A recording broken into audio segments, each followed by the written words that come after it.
Afternoon, everybody. It's a very pleasure to be here with you, and I hope I can try to connect few dots. Also, maybe refer to buyback calls. That Europe is doing something for the rare disease patients. But let's go through my presentation, and maybe we can have in the end some short exchange. So next slide, please. I hope it will work this way. So it's about digital health and European health data space. It's you can connect and also you can disconnect. Data could be in paper form, and we know how difficult it is to access them, but also it can be in electronic form. And of course, for this we need digitalization. I think this summit is also a lot about the hopes in this area. I was watching, a number of videos during last half an hour or more, and I felt a lot of enthusiasm and a lot of beliefs that this we go right direction. It's also my beliefs, and but let's see the hopes we would like to and what we like to get out of this process.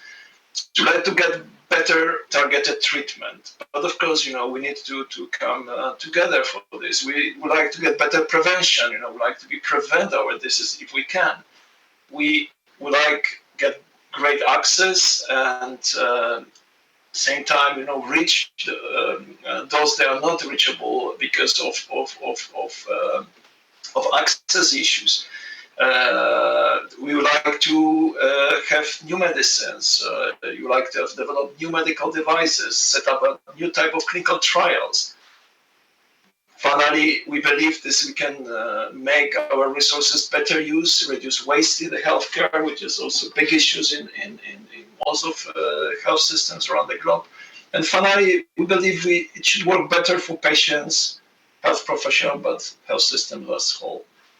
And let's go to the next slide because I am showing this slide with a small anecdote. It's happened in South America, very south. When my friend was visiting it with a group of Europeans, and the guide said, "Okay, I'd like to show you the special birds. They have this blue eggs and feet." And somebody asked, why they have blue feet, and the guide answered, "Why not? This is exactly what is about digitalization. We are confronted with something which may exist and may not exist as well. So I think that we should ask ourselves, why not? Why not we can take this journey? And speaking to many of you who represent startup community, I really feel that you always come with the same question. Something doesn't work. Why we cannot fix it? Let's look for the next slide, please. So the system we're operating is it's quite complex. If we put the patients in the center, so what will happen? What are the gives? So I need a few clicks, to make these icons working. So click, please, and we will be there. So we have number of interacting puzzles like Lego blocks. We need to make interval. We need to think about reliability. We need governance. We need investment. We have to put training in place. But finally, what is the most important? I think we heard this in the dialogue today. Trust in the system. Be together is also trust. Next slide, please. But who's coming in the picture now? When you put data in the middle of this journey, and just doctors and patients relations well established since centuries. We know they're working, good or bad, but they're there. We always have this discussion about how knowledge is traveling between two of them, the asymmetry between doctor and patients. But at the same time, patients is gaining more data, more information about their health, available through internet, through other sources. But the third party is coming, the machines, AI, all kinds of computer power you can employ to help and to make this working. But in the middle, in the centers, we need data to move this system, and this is now about data. Next slide, please. So when we go to this may be a little bit about digital doctor, think about doctor, we are special animals. We need also think about that how to make doctors, believe in digitalization, in the use of data, the culture of data, and so on. So please, next slide. So when we started analyze as European Commission, where to go with this development. 2018, we published policy in this area. We said we have to mobilize, data. We need to mobilize also telemedicines. We have to help, patients to get access to the data and so on. But now we are coming with a regulatory framework which will try to help with the regulations. How to deal with the primary data, how to use secondary data, which are so important for many developments, and at the same time, unleash potential of the single market for digital products and services. I hope the companies developing their experience and products in Latvia or other parts of Europe will be able to sell or to propose the solutions in other parts, when we really use the potential of single market solutions. And this Europe is about Europe as well. And finally, we need to find a way artificial intelligence can be employed and get the access to those data, but at the same time we can be able to control and understand better the black box this is created. So next slide, please. So here we're coming with legislative measures. We have the issues on governance, about quality of data. We need to think about infrastructure and capacity building.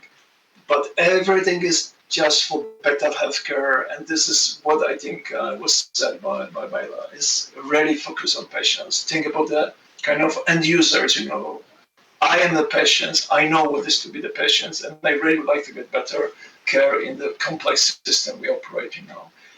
Better policy making, we like to use data to better understand, but also build better decision process, decision process which is transparent, understood, but also agreed upon by others because we use right data.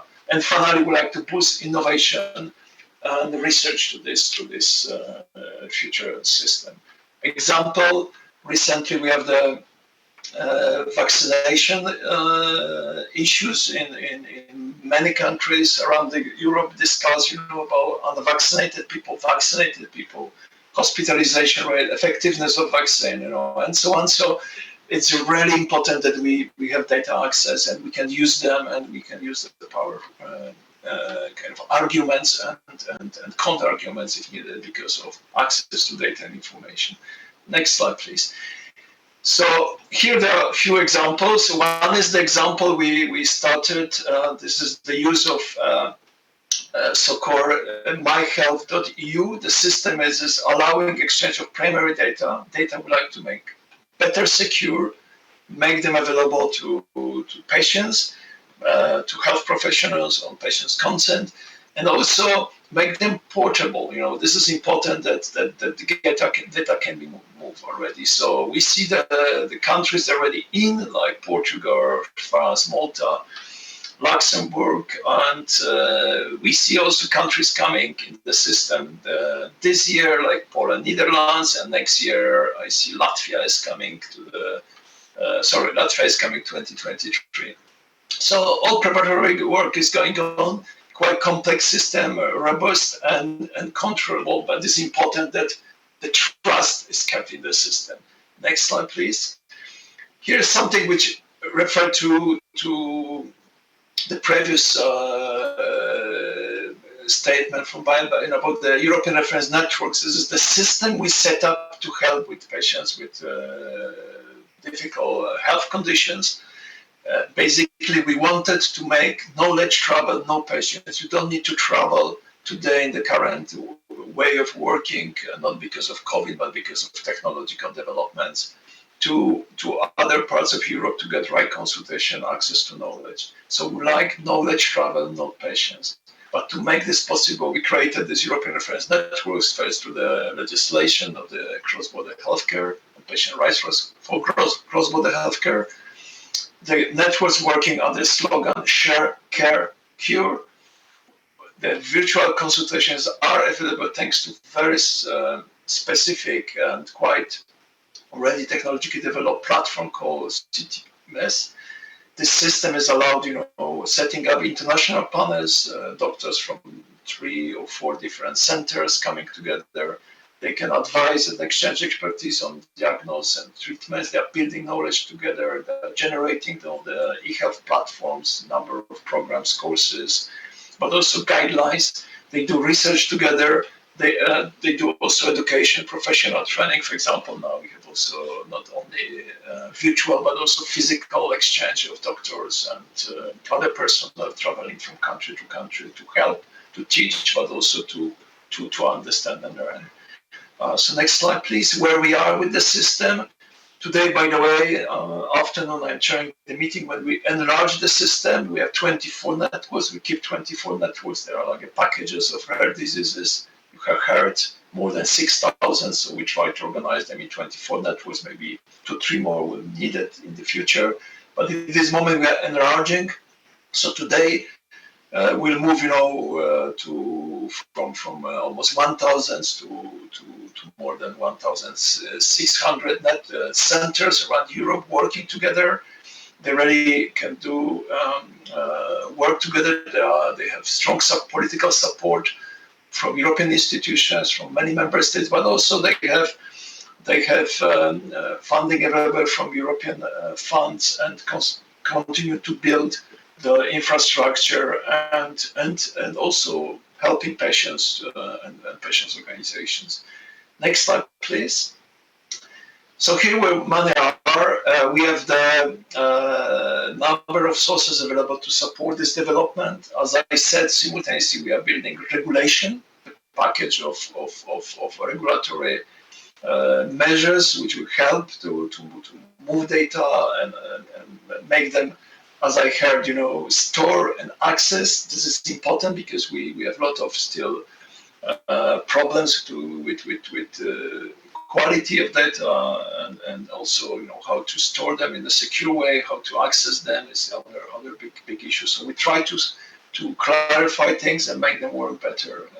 At least the target is for 2025 be fully operational.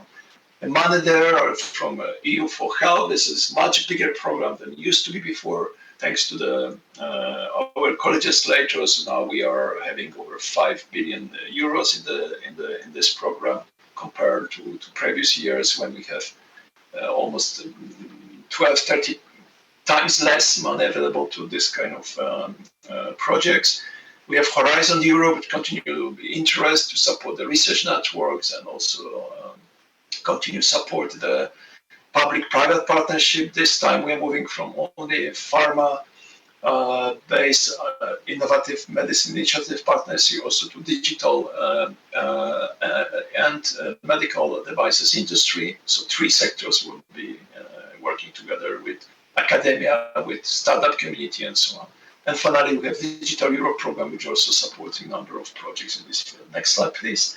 We have the source of money, which is coming from a big recovery resilience plan with the target of 20% to be allocated to digital, not digital health only, but generally to digital. And next slide, please. So we see that already from the programs, many member states decided to use this money to push and support secondary use of health data, investing in the primary data infrastructure and cross-border exchange for telehealth solutions to develop and support national strategies and build digital skills. So we see there is a thinking in most of member states to push this agenda and hopefully coming together, using resources together, we'll see the results, in coming years. Next slide, please. It's just to conclude this part. I was participating as one of the member of panel, which was set up by Lancet and supported by Financial Times, so-called commission. Our goal was to think about the growing up in the digital world in the context of health. The target was to see how the health supported by digital is going to look like in 2030. We already heard about this universal health coverage. This was a big driver because we were people from all continents. We were focusing on technological challenges, but also mainly we were thinking about the way things can be deployed. We really found, a number of recommendations. You can read in the Lancet paper, which was published 25th of October this year. This is the pyramid, the logic pyramid we developed, showing how important it is to build up, from different puzzles, and even definition, access to digital context as a human right.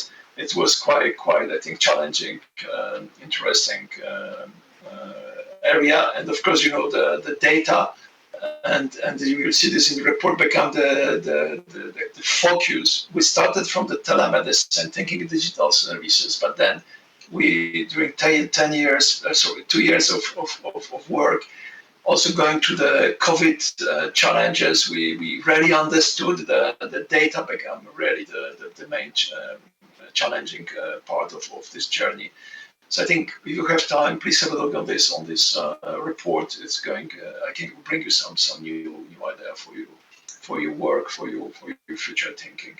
Also outside Europe, because I think it's important to take not only Europe, think also the global health, global work.